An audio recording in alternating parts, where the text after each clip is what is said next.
Muito bem, vamos então ao nosso debate. Para mediar esse debate, trazer as perguntas dos internautas, está aqui com a gente o Bernardo Vieira. Seja bem-vindo, Bernardo. Está sob seu comando agora, Bernardo. Obrigado, Alexander. Bom, chegaram bastante perguntas aqui, perguntas excelentes. Eu vou tentar dar uma dinâmica aqui, juntar as perguntas que são mais semelhantes e rodando aí para todos os palestrantes que possam contribuir também, né? E fiquem, já deixo aberto aí o microfone para os palestrantes também, se de repente quiser fazer alguma contribuição em algum tema específico que esteja sendo abordado para outro palestrante, fiquem à vontade. Aqui eu acho que o momento para a gente poder discutir também, né? Bom, primeiro, parabéns aí a todas as apresentações, as aulas praticamente, né? Foram excelentes. E já para começar aqui nosso painel, né?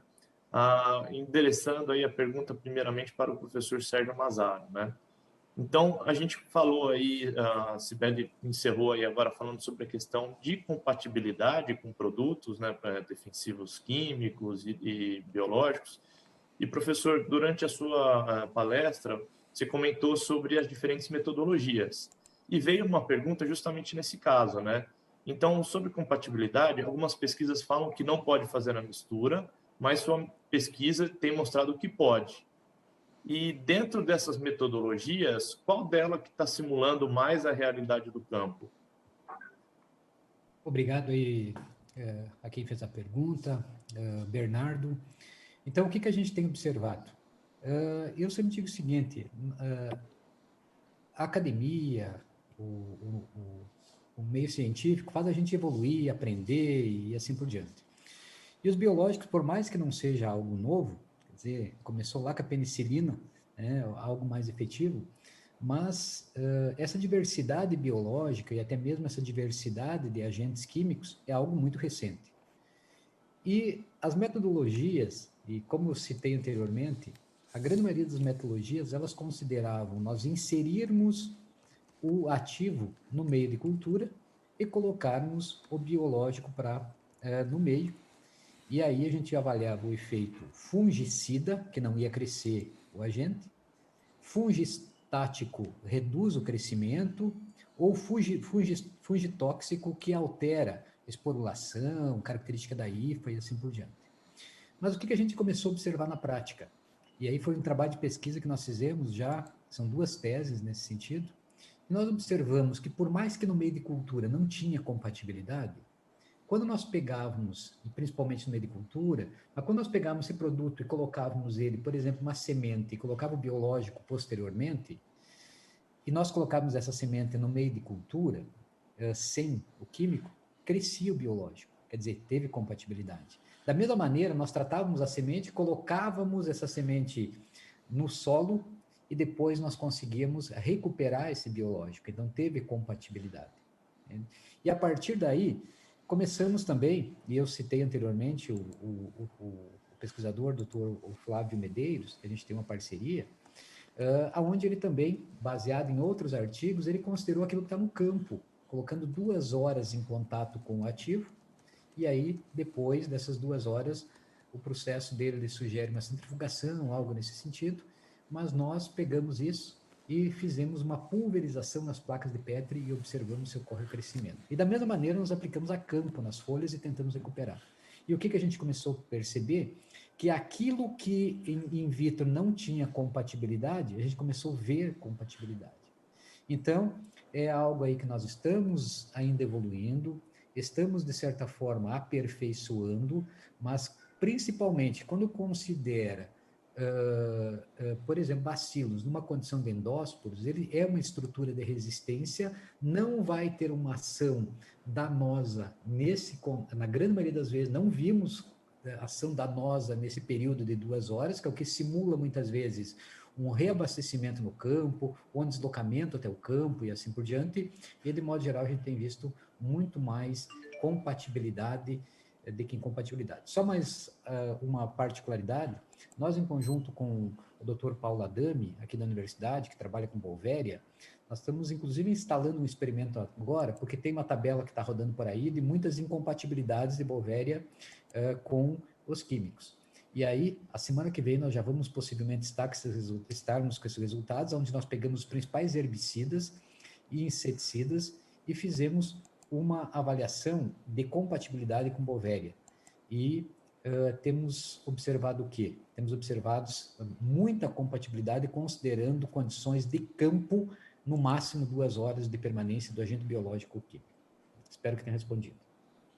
Perfeito, professor. E até muito importante esse seu comentário, até dessa tabela. A gente tem recebido alguns questionamentos também a respeito dessa tabela que está circulando com incompatibilidade, né?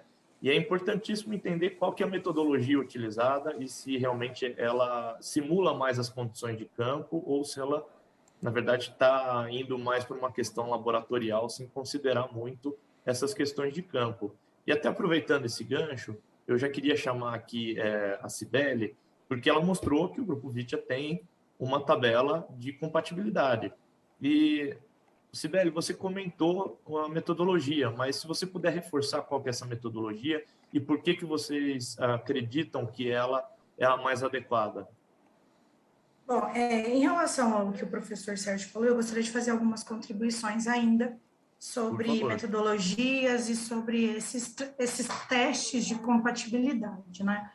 Primeiro ponto que eu ressalto, cada produto biológico, ele vai ter as suas compatibilidades. Então, não dá para a gente admitir, né, que os produtos biológicos, eles possuem a mesma compatibilidade, o mesmo comportamento. Então, é importante também que se tenha realmente, de fato, esse entendimento, porque dependendo do micro-organismo, a gente vai ter também, né, metodologias, às vezes, mais adaptadas, né? Então, se a gente pega aquele produto que é aplicado no tratamento de semente, como, por exemplo, tricoderma, né, que pode ser aplicado no tratamento de semente. Quando a gente faz um trabalho laboratorial, a gente está considerando que esse fungo que está na semente, ele vai ficar por alguns dias num ambiente confinado que não é o solo. Então, muitas vezes, o comportamento na placa e no solo acaba também sendo diferente. Então, quando a gente faz um trabalho, né, laboratorial em placa, a gente está partindo do extremo, mas desde que a gente simule uma cauda de aplicação. Porque, como bem falado pelo professor Sérgio, quando os produtos eram colocados em meio de cultura, muitas vezes a gente tinha um desenvolvimento, porém não simulava o que acontece no campo, né? Que é uma mistura que às vezes fica 2, 3, podendo ficar até 4 horas. Então, nos nossos testes, Bernardo, a gente deixa até por um período até mais prolongado, visando isso, né? Então, a gente vai fazendo trabalhos dos tempos também, né, que é possível que essa mistura ela fique no campo. Após essa mistura, aí sim é plaqueado, né, colocado nas placas para desenvolvimento daquele micro-organismo. Aí eu ressalto novamente, quando esse produto, né, quando essa aplicação, essa cauda, ela cai no campo, o comportamento daquele micro-organismo é diferente do que quando cai numa placa. Então, sempre a gente parte do extremo, né? Quando a gente faz um trabalho laboratorial. Mas é o que nos dá bastante segurança. Então, hoje, né, só para responder efetivamente a sua pergunta, nós simulamos essa cauda, mas com o produto comercial, Bernardo, a gente nunca faz o teste com o princípio ativo e considerando que aquela compatibilidade ela vai ser a mesma para todos os produtos que possuem o mesmo ingrediente ativo, porque a gente sabe que o inerte também interfere muito. Então, esse ponto é de extrema relevância. Saber com qual produto comercial e qual a dose daquele produto comercial foi utilizada para o desenvolvimento daquele teste. Então, a partir daí, né, do produto comercial estabelecido com a sua dosagem e o produto biológico estabelecido com a sua dosagem padrão, né, a gente deixa essa cauda, de fato, em repouso e depois vê a viabilidade biológica. É lógico que essas tabelas elas tendem a mudar um pouco à medida que os trabalhos in vivo sejam realizados, porque hoje a grande maioria dos testes é realizado in vitro. Mas é basicamente dessa forma. Então, ressalto esses cuidados: nome comercial, dosagem e se atentar ao tipo de produto e formulação empregada para esses testes de compatibilidade. Não, fantástico, Bernardo, muito bem colocado. Pois não, desculpa. Bem rapidinha. A Fique à Cibele fala uma vontade. coisa muito importante. Isso aí serve de alerta, muitas vezes, para os pesquisadores, para os alunos de pós-graduação. Muitas vezes a gente tem metodologias aí que realmente isolam o tricoderma, o bacilos, Isária e assim por diante, Bovéria, e coloca o isolado em contrato químico.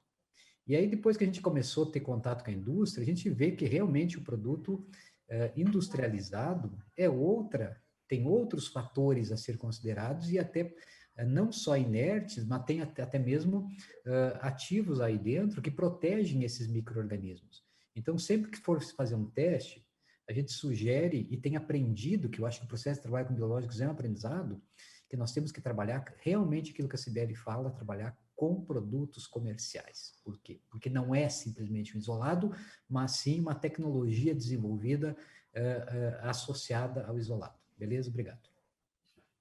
Perfeito. Não, realmente não dá para colocar tudo na mesma caixinha, né? Até o senhor comentou muito bem durante a sua apresentação e que tricoderma não é a mesma coisa, tudo é a mesma coisa, bacilos não é tudo a mesma coisa, cada um tem sua característica. Agora, eu queria ainda puxar um ponto que a Cibele comentou, que ela falou que faz também compatibilidade com adjuvantes. E a gente tem que adjuvante vem para auxiliar aí no desempenho dos biológicos, que vai levar ele onde precisa ser levado, né? Mas quer dizer que existe, então, incompatibilidade e se o Grupo Vitia tem alguma coisa aí para prevenir aí qualquer efeito danoso aí de incompatibilidade. Sim, Bernardo. Inclusive, eu comentei rapidamente na minha apresentação, mas é importante você ter levantado essa questão novamente, porque o adjuvante, neste caso, ele tem mais do que uma finalidade de ser compatível com os produtos, né? Tem que ser um adjuvante que permita fazer com que o produto biológico ele chegue no alvo desejado. Então, um bom adjuvante, né, ele deve entregar em resultados, porque ele leva o produto biológico no alvo de controle. Então, um bom antideriva, por exemplo, ele tem que ser empregado para que o bioimune consiga, de fato, cair sobre a folha e exercer a sua ação de endofitismo. Porém, a gente vê incompatibilidades biológicas em relação a alguns adjuvantes com defensivos biológicos, porque a preocupação primária era com fungicidas e inseticidas, basicamente, né? Era o que se era mais comentado. O produto químico, fungicida e inseticida não pode ser ou pode ser misturado, né? Ou adicionado junto com o produto biológico. Mas a gente vê que muitos adjuvantes, além de não exercer a função primária, que é depositar o produto no alvo, também agridem ou afetam diretamente a viabilidade e a sobrevivência do micro-organismo presente no produto.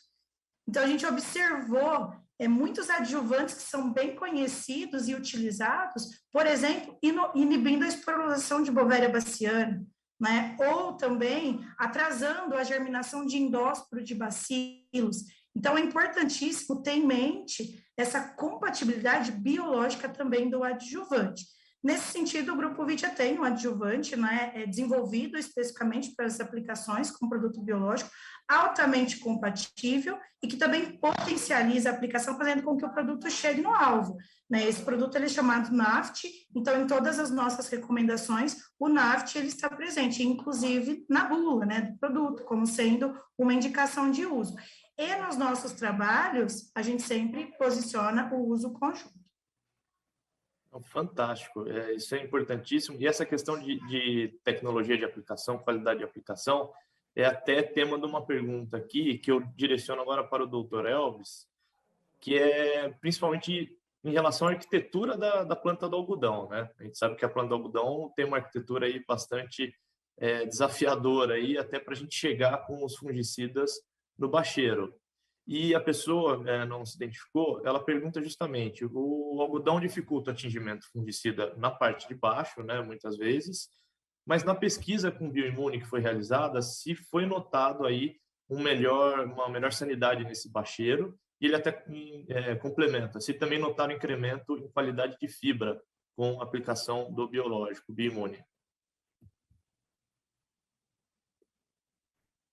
Maravilha, Bernardo. Obrigado pela pergunta, né? Realmente faz todo sentido. A questão de alvo, né, seja na soja, no algodão, é muito importante, né? O algodão tem um ciclo mais longo, demora mais que a soja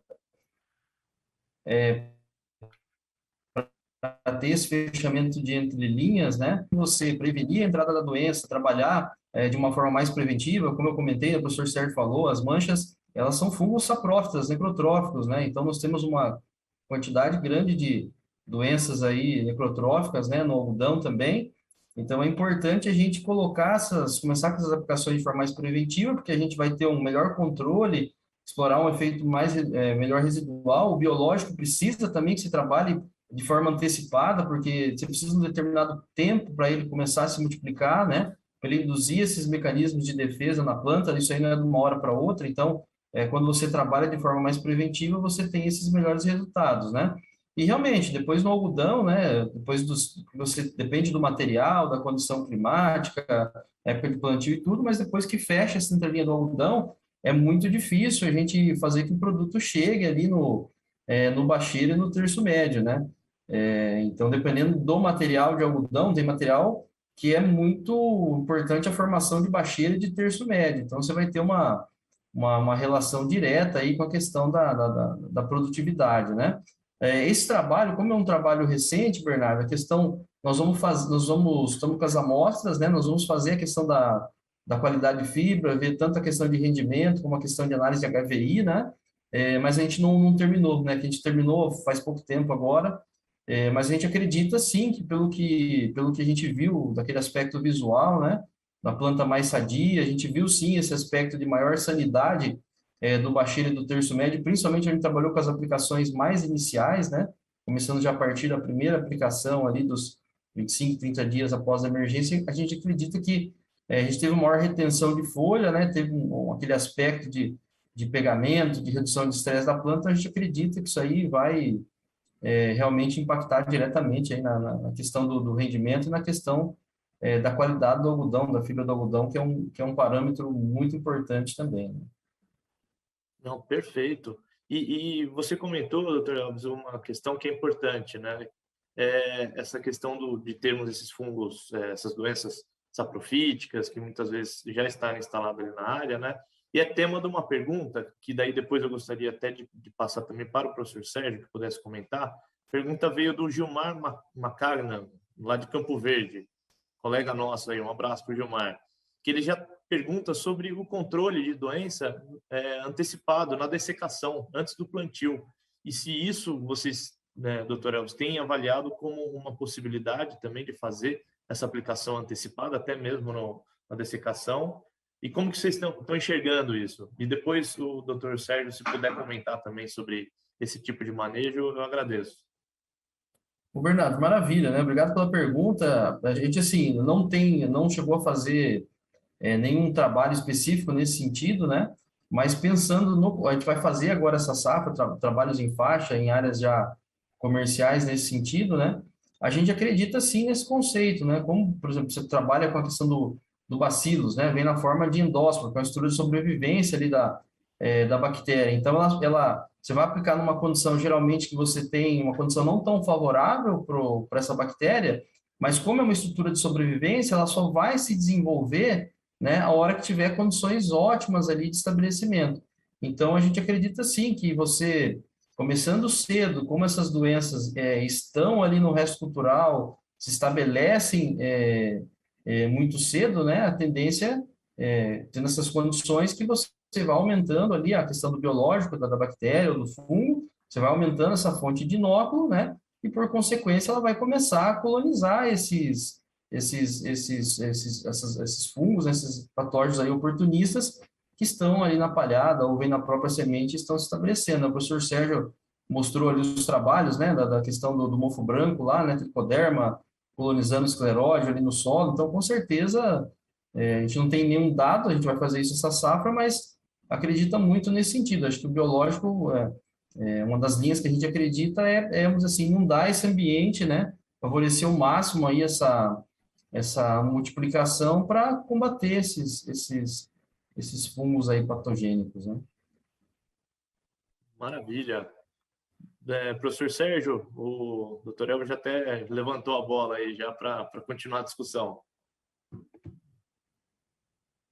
O que o Elvis comenta, veja só, na minha opinião depende de duas questões, ou várias questões, mas entre elas umas muito importantes. Primeiro, capacidade de investimento com biológico. Você vai realmente querer você vai deixar de priorizar aonde a gente acha que tem maior efetividade para fazer uma terceira aplicação? Então, é algo aí que a gente tem que considerar. Tá? Outra questão é, veja só, na dessecação da soja, tentando padronização e para dessecar para antecipar a colheita, vamos pensar em termos de fungos, pensando em fungos biotróficos, oídio, míldio e ferrugem. De modo geral, a ação nesse momento não é tão pertinente. Se nós formos pensar em fungos necrotróficos, realmente isso que o Elvis fala tem muita propriedade. Mas se for realmente se fazer mais de uma aplicação, perfeito, ela tem um efeito positivo. Mas se você não tiver pensando em fazer algumas aplicações ou priorizar, eu deixaria para fazer a aplicação antes de fechamento de linha da próxima cultura. Por quê? Porque essa folha, nesse período que você dessecou, ela ainda não está numa fase de decomposição. E a hora que nós tivermos um pouco mais para frente, fez a semeadura, além da semeadura da próxima cultura, seja o milho safrinha, seja algodão, seja outra cultura que vai se trabalhar, os restos culturais estão em decomposição, você aplicou numa condição muitas vezes mais favorável, e aí ela vai pegar doenças da cultura seguinte à da soja, e vai, ao mesmo tempo, reduzir a fonte de inóculo inicial da soja que estava contaminada. Então, essa percepção a gente tem de uma maneira mais conceitual. Temos que fazer pesquisa? Não tem dúvida. Em relação ao mofo branco, da mesma maneira. Se você tiver bala na agulha e quiser fazer 3 ou 4 aplicações em áreas com baixa pressão de inóculo, não tenho dúvida, que é mais pertinente. Mas não deixe de fazer aplicação nos fechamentos de linha, nessa cultura e até mesmo na costura posterior. Aí o tricoderma vai ter um efeito só sobre o mofo branco? Não. Ele vai ter um efeito, como ele é robusto, tem uma diversidade de ação, da mesma maneira que o bacillus, nós vamos estar fazendo uma redução de patógenos da cultura da soja, considerando fungos necrotróficos e saprofíticos, e, ao mesmo tempo, da próxima cultura com redução de inóculo inicial. Fantástico. O Bernardo. Pois não, perdão, fique à vontade. Eu falo assim, no sentido, assim, comentei, né, de usar o biológico, assim, da pergunta, talvez na situação de dessecação, por exemplo, de pré-plantio da soja, sabe? Realmente, se for nessa aplicação de dessecação de pré-colheita, né, a gente não tem dado, né, mas assim, acho que, como o professor Sérgio comentou, já ficaria um pouco mais difícil, porque você não exploraria o efeito do biológico, e a planta já está entrando em senescência, né, então você já não, então realmente a gente pensa talvez numa estratégia e não dar esse ambiente, mas, vamos dizer assim, nas aplicações já iniciais do plantio da soja, né? Realmente, no final, concordo com o professor Sérgio, é realmente difícil, porque você já teve a perca, a doença já se desenvolveu, está na fase final, você não vai explorar mais muita coisa, vamos dizer assim, né? Sim, não, eu concordo plenamente com vocês, até a pergunta acho que foi muito mais pensando nessa de pré-plantio mesmo, né? Então, realmente. E infelizmente a gente já vai ter que encerrar, né? Mas um comentário que veio aqui, que foi a questão do que o professor Sérgio havia comentado do ambiente ideal para aplicação, que antigamente era o triângulo da doença, hoje já é uma pirâmide da doença, aí tem vários fatores, e que a palhada, sim, vai ser um ambiente aí que vai favorecer até essa sobrevivência desses biológicos, né? Agora, a gente vai ter que encerrar, mas eu queria que, rapidamente, uma última rodada aqui, que todos pudessem comentar, que veio uma pergunta aqui, que é: qual o custo-benefício do biológico? A gente pode pensar nele como uma ferramenta para reduzir custo? E qual que é o benefício que hoje vocês enxergam do manejo biológico? Na sequência aí das apresentações, professor Sérgio, depois doutor Elvis e, por último, Cibele aí para encerrar, por favor. Tá ok, então, como é a última pergunta, eu já agradeço aí a oportunidade, a gente fica à disposição para novas perguntas, muito obrigado de coração. O que a gente considera? Primeiro, biológico, quem usou vai usar, quem não usou vai utilizar, começa por aí. Tá? Outra questão, nós temos que pensar em manejo como um todo, E é muito contestada essa questão de a calendarização da aplicação. Então, quando nós vamos para uma linha de biológico, não quer dizer que a gente vai, a partir de agora, abandonar o químico e ir para o biológico. Nós temos que pensar em manejo. E a hora que nós pensarmos no manejo como um todo, e biológico é uma das ações de manejo, onde nós vamos ter ações legislativas, ações, métodos físicos, métodos químicos, métodos biológicos e assim por diante. E a hora que nós inserirmos o biológico nesse sentido, nós temos tempo que pensar dentro daquilo que eu levantei. O uso com efetividade realmente vai atingir o alvo biológico e é efetiva essa cepa que eu estou usando?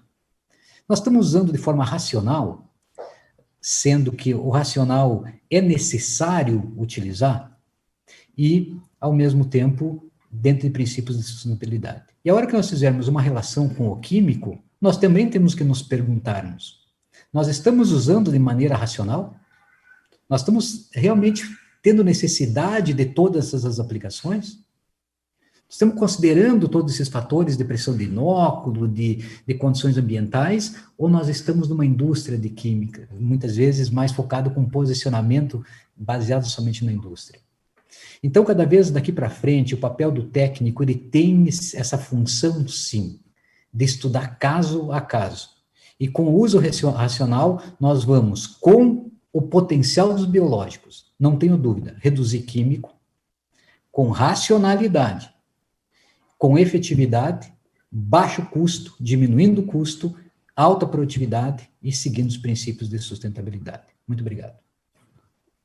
Fantástico. Doutor Elvis. Maravilha, Bernardo. Primeiramente, agradecer a presença de todos, agradecer o convite também, a oportunidade, né? A gente tem visto que o biológico é um caminho realmente sem volta, né? Porque ele vem agregando, né, em controle, ajudando dentro de um manejo integrado, e pela essa questão da sustentabilidade do manejo mesmo, né? A gente não tem visto aí o número de aplicações, seja para pragas, seja para doenças, seja no algodão, seja em outras culturas, diminuir, né? Por mais que tenha hoje várias biotecnologias hoje embutidas, a gente vive num país tropical, não faz, muitas vezes, o refúgio da forma estruturada que deveria fazer. O fungo também, eles se modificam geneticamente de uma forma muito rápida, né? Então, pra você ter ideia, para cada em torno de 1.000 esporos indivíduos, um é mutante. Se eu falar 1.000 esporos é muito? Não é muito. Você pega, por exemplo, uma ferrugem, numa situação de alta pressão, você pode ter 15 milhões de esporos no único folíolo. Então, você teria 15 mutantes. Então, a tendência dessa questão das resistências a tendência é só evoluir, né? Então, a gente acredita que a gente precisa realmente usar de uma forma mais racional essa questão do químico, né? É importante o químico ainda, né? Traz bastante segurança no manejo, só que da forma que a gente está usando, o número de aplicações só aumentando, a gente perdendo vários grupos químicos, vários produtos aí, né? Você vê na soja mesmo, o grupo das carboxamidas, que é um grupo mais recente, né? No terceiro ano de lançamento já tinha resistência para ferrugem, problemas de resistência para mancha-alvo, né? Então, com certeza, o biológico hoje já agrega, e a tendência é que ele se utilize, né, cada vez mais, né, para melhorar essa questão do manejo aí mais racional e sustentável. Maravilha, excelente pontos. Cibele, suas considerações? Eu acho que fica difícil fazer mais considerações a parte que foi dito, né? Porque o Sérgio, ele sintetizou muito bem, o Elvis fechou aí com chave de ouro também, mas um ponto que eu quero ressaltar é a questão do profissional que está na ponta. O professor Sérgio, ele falou bastante sobre o uso racional, tanto do manejo químico, quanto do manejo biológico e também do manejo associado. E, para isso, a gente precisa de bons técnicos no campo. Então, as ações como essas que a gente tem feito com Notícias Agrícolas tem sido, né, um grande momento para a gente trazer tudo isso à tona e realmente discutir e trazer essas questões, já que é algo que a gente está construindo em conjunto, né? É empresa, indústria, é pesquisa e é produtor. E o que eu posso falar é o seguinte: o produtor, ele está vendo o capital dele sendo remunerado com o uso das ferramentas biológicas dentro do sistema de produção. E o que a gente precisa enquanto técnico, profissional, pesquisador, produtor, é criar, de fato, um sistema que seja menos hostil e sustentável. A gente está numa intensificação da produção rural, então a gente precisa de um sistema sustentável do ponto de vista social, econômico e ambiental. Tá? Então, basicamente essas as minhas considerações. Eu acho que muita coisa relevante já foi esclarecida e dita aqui. Então, com isso, eu fecho e agradeço também a participação de todos. Com você aí, Bernardo. Não, maravilha. Fechou realmente com chave de ouro, viu, Cibele? E até também para encerrar minha participação aqui, quebrando um pouquinho do protocolo, você comentou dos profissionais. Eu acho que a gente teve uma manhã aí, onde não foram palestras, foram aulas, e aulas dadas com muito amor, muito carinho, muita paixão. E, infelizmente, essa semana a gente teve uma notícia muito triste, né? O falecimento do professor Paulo Centelhas, que quem teve a oportunidade, quem teve o prazer de ter aula com ele, eu tive a honra de ter aula com ele, de ser orientado dele na iniciação científica. Então, dedico aí minha singela participação a esse grande profissional que, infelizmente, nos deixou. Alexander, contigo.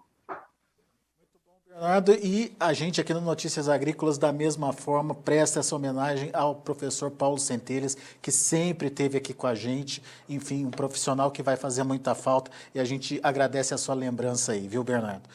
Bom, pessoal, muito obrigado pela participação de todos vocês. Foi uma manhã muito rica em informação, em conteúdo muito importante aí para o produtor. A gente agradece a todos que participaram, enviando perguntas, que tiveram curiosidade aí de entender melhor como todo esse processo funciona. E a gente quer lembrar que aqueles que quiserem rever, pegar algum trecho que ficou para trás, enfim, entender melhor a discussão de hoje, essa discussão, essa live completa já está disponível no YouTube do Notícias Agrícolas a partir de agora. Encerrando a nossa transmissão aqui, você já pode ir lá no YouTube, que ela vai estar liberada para você poder reavaliar, assistir de novo, enfim, entender tudo o que foi dito. E, posteriormente, também aqui no Notícias Agrícolas, nos próximos dias, você pode acessar a nossa seção de eventos do site e que esse evento vai estar lá disponibilizado para que você possa acompanhar também.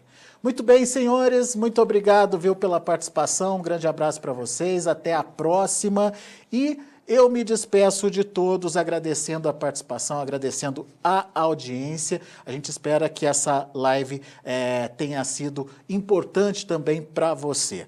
Tenham todos um excelente dia, um grande abraço e até a próxima.